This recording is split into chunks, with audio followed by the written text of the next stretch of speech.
there is a water warning you need to know about. Several neighborhoods in North and South St. Louis are now under a boil advisory. No good there. Crews are working to fix a massive water main break on the north side, and that is where we find Diamond Palmer this morning. And Diamond, of course, people are going to be waking up to low water pressure this morning. Do we have a timeline on when this might get fixed? Yeah, Michelle and Rennie, that's right. Low water pressure is the concern here.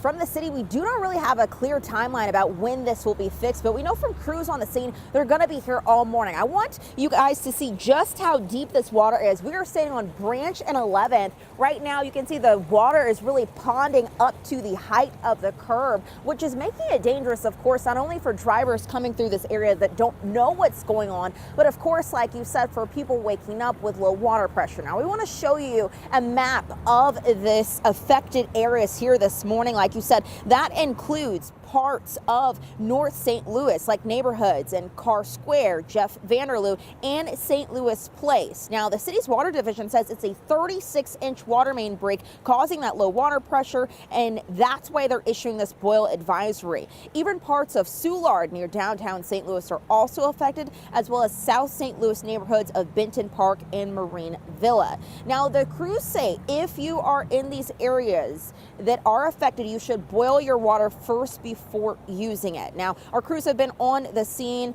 monitoring this water break, and we've seen crews actually from the city at this water main break working to fix it. We also got some video from a viewer that showed a car nose down and several inches of water. Now, if you are in these affected areas, you need to boil your water for at least 3 minutes prior to using it for cooking, drinking, or brushing your teeth.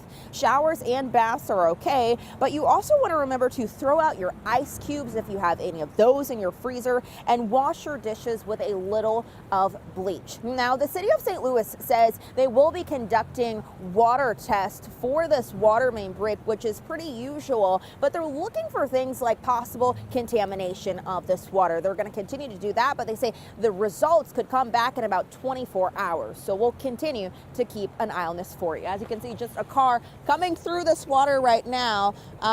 This is a dangerous situation. Do not do this. There are crews that are here trying to block off the highway, but that, Michelle, Rennie, is really been the biggest issue this morning. You should not do that this morning because you never know how deep this water truly can be. Again, this is 11th and Branch. If you are coming off the highway, Interstate 60, you want to make sure you go right at the fork, not left, because that is where this water main break is. We'll continue to keep you updated here in North St. Louis. Diamond Palmer.